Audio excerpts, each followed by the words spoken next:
Listen, here, where the sea kisses the rocks, it is said that Ulysses defied the Song of the Sirens, a sacred place, sculpted by history and myth. We will take you on an unforgettable journey Noah, to a cove so magical it seems like a dream. Immersed in the wild nature of the Sorrento Peninsula, with its gaze fixed on the majestic Faraglioni of Capri that stand out on the horizon, Ieranto is not just a bay, it is a portal to the past. Here, the legend of a Greek hero merges with the grandeur of the Roman Empire, creating a timeless embrace that promises to reveal age old secrets and enchant you with its unaltered beauty. Are you ready to be transported to where myth and history dance on the waves? We begin our tale from a time so ancient that it almost seems like a whisper on the wind, an age when gods walked the earth and heroes challenged fate, guided by oracles and driven by an unquenchable thirst for knowledge or the longing to return home. At this precise spot, between these crystalline waters that today placidly caress the shore and these paths scented with Mediterranean scrub that wind sinuously between the rocks, one of the most famous and significant episodes of the Odyssey, the epic poem par excellence engraved in the collective memory, is said to have taken place. Imagine the scene, not as a mere illustration, but as a vivid reality that has shaped the imagination of entire generations. The sea, today so serene and inviting for navigation and relaxation, was then a tumultuous stage for epic undertakings and unheard of dangers. A realm where life and death balanced on a thin thread, threatened by capricious deities and monstrous creatures. Ulysses, the hero of multifaceted ingenuity, the king of Ithaca who had already faced and overcome superhuman trials, from his cunning against the Cyclops Polyphemus to his descent into the realm of the dead to consult the shade of Tiresias, now found himself facing his most insidious test, one that threatened not only his life and that of his men, but his very will, his capacity for discernment, his identity as a free man and master of himself. The Song of the Sirens. These creatures, often associated in the modern collective imagination with beautiful women with fish tails, were in reality, according to the most ancient tradition and faithful to Homeric texts, hybrids of woman and bird, with voices so sweet, so persuasive, and imbued with forbidden knowledge that they bewitched any sailor, inducing him to throw himself into the sea with an uncontrollable desire to listen more closely, then devour him and add his bones to the macabre piles surrounding their islet. They were the invisible danger, the irresistible seduction of absolute knowledge and ephemeral pleasure, the promise of a transcendent revelation that concealed within itself a certain and horrible death. And it is precisely these rocks, this stretch of coast, set like a precious gem between the Gulf of Naples and that of Salerno, that were indicated by ancient geographers and poets as their undisputed domain, the place from which their ominous magic and their irresistible attraction radiated. The sailors of that time, even though they knew of the lethal threat, even though they were aware of the dangers that awaited them, could not resist the hypnotic power of that song. Sirens were said to know the past, present, and future and could reveal the deepest secrets of the universe. But Ulysses, warned by the sorceress Circe, who had revealed to him the secrets to safely navigate the perils of the journey and to face the mythological creatures, had a plan. A plan that, right here, between the intense blue of the sky and the deep cobalt blue of the sea that bathes the Bay of Ieranto, he put into action with his proverbial cunning and his iron discipline. He did not want to escape the song, but to know it, challenge it, and then, alone among mortals, tell it. He ordered his men to plug their ears with soft wax so that they were completely deaf to any melody. And then, with a resolution that reveals his deep curiosity and superhuman courage, he asked them to tie him to the ship's mainmast firmly with strong ropes, without listening to his future pleas, without giving in to his requests, no matter how strong and desperate they were, until they had crossed that cursed stretch of sea. And so it was, with an act of faith and determination that changed the course of his journey. The ship approached slowly, with the dull, rhythmic sound of the oars cutting through the water and the rustle of the sails billowing in the wind. The siren's song grew ever closer, first a faint whisper carried on the salty wind, then a celestial harmony that penetrated right into the soul. A melody that promised every secret of the world, every hidden desire, every forbidden knowledge, revelations about gods and men, about the past and the future, inviting a total dissolution in pleasure and death. Ulysses, though tied up, fought with all his strength. He writhed, his skin chafed by the ropes caused him excruciating pain. His cries for release mingled with the wind and the enchanting sound, his mind almost torn between reason and the irresistible call of perdition. But his men, deaf and faithful to the orders given, obeyed, maintaining the course and ignoring the madness of their leader. The Sirens, frustrated and taken by surprise by that unprecedented resistance, unable to attract the hero who dared to challenge them, threw themselves in despair into the waves, transforming themselves into inanimate rocks, or according to other versions of the myth, dying of grief and the humiliation of not having succeeded in seducing a mortal. The silence that followed that passage was deafening, a void filled only by the rustle of the wind in the sails and the rhythmic lapping of the waves against the bow of the receding ship. And even today, when the sun sets and the shadows lengthen over this bay, it is easy to imagine that moment of tension and liberation, of the victory of ingenuity over seduction. You can breathe in the intense, pungent scent of myrtle and wild rosemary, of the flowering broom that clings to the rocks, and in the air you almost seem to perceive the echo of those mysterious melodies, the same ones that tempted the Greek hero, an ancient energy that permeates everything, and that seems to want to tell us that story again. The crystalline waters, which lap a beach of white pebbles smoothed by time, seem to whisper stories of ancient journeys, of challenges overcome, and of destinies that have crossed on this strip of land.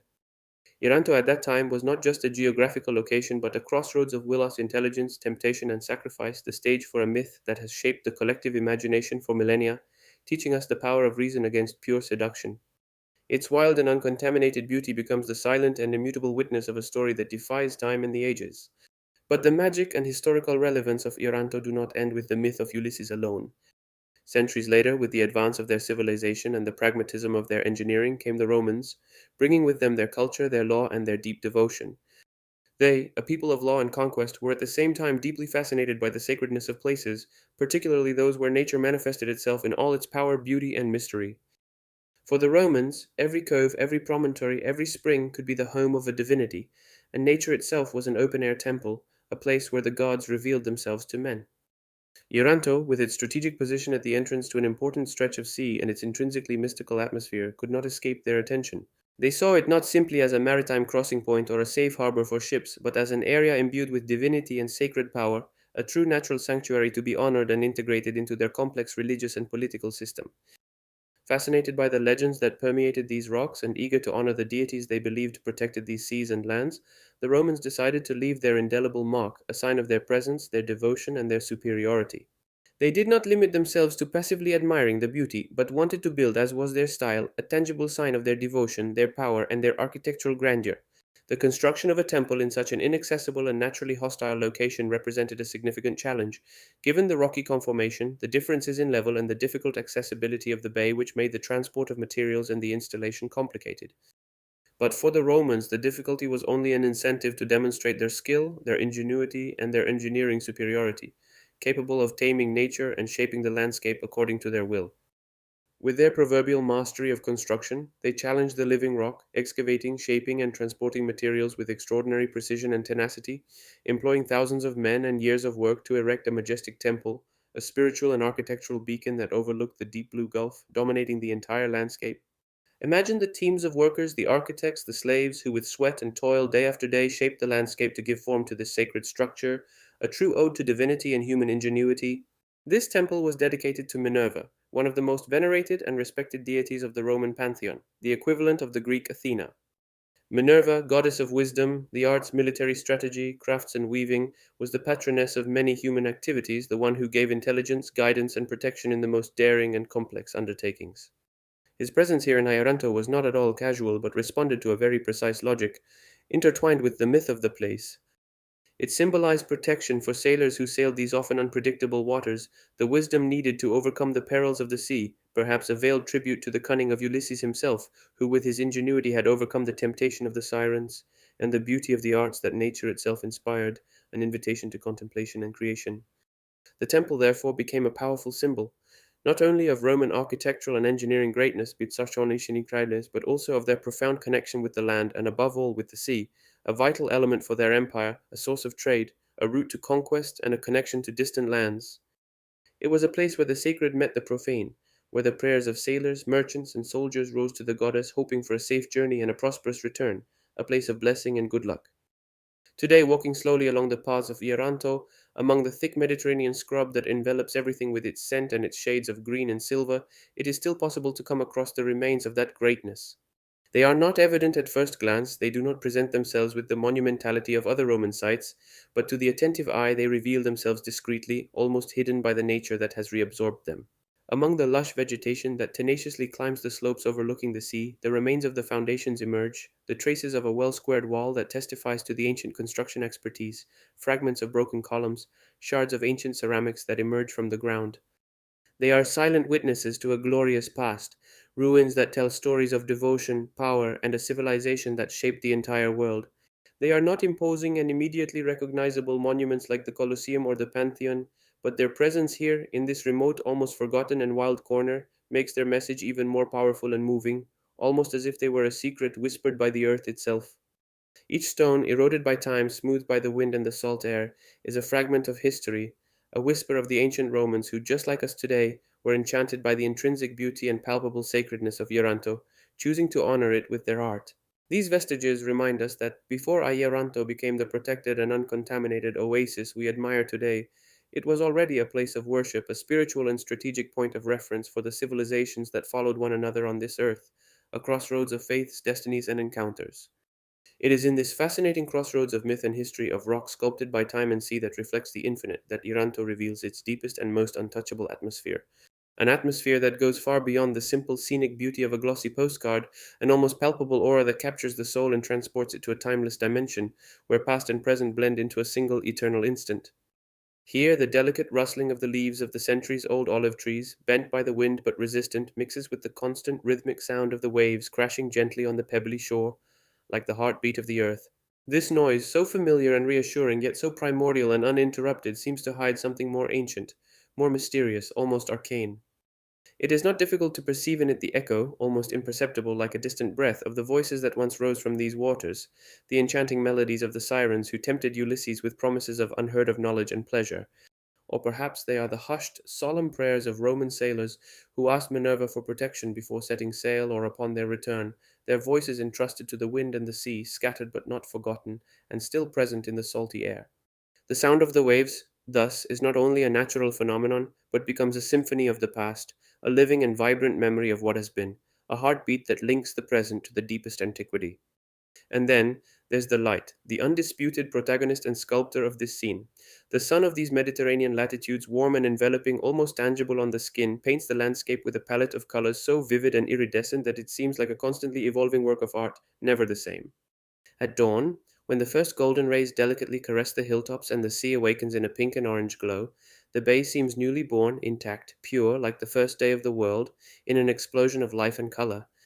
At midday, under a cloudless deep blue sky, the waters reveal all their infinite shades, from the most transparent and almost blinding turquoise of the shallows to the deepest and most mysterious blue of the abyss,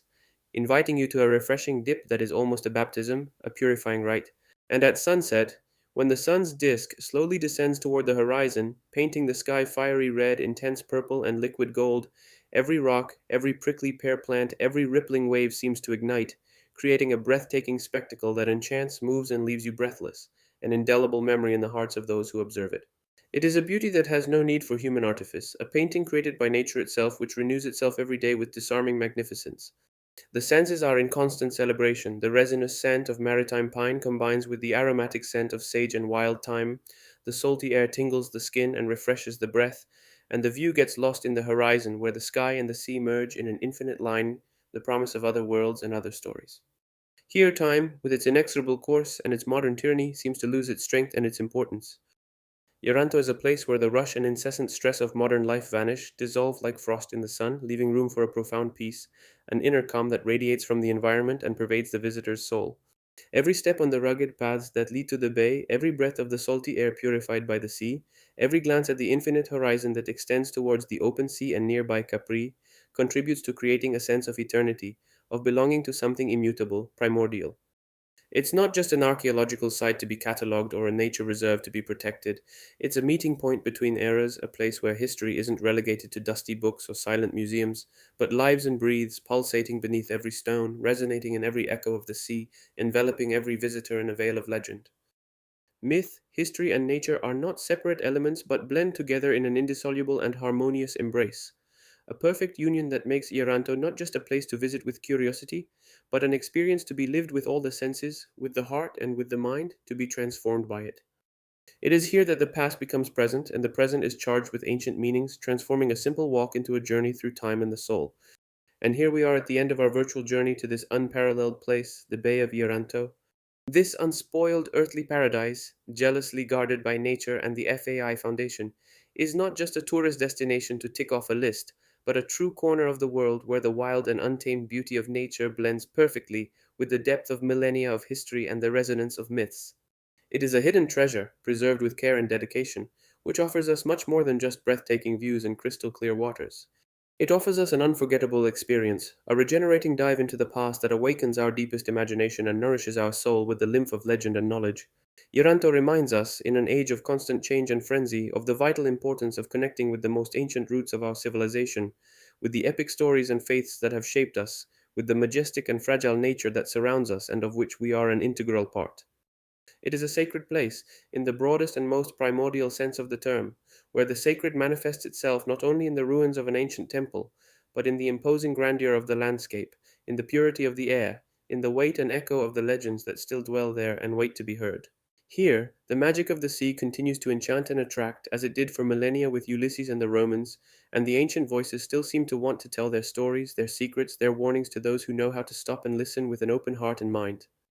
It is a place that never ceases to make you dream,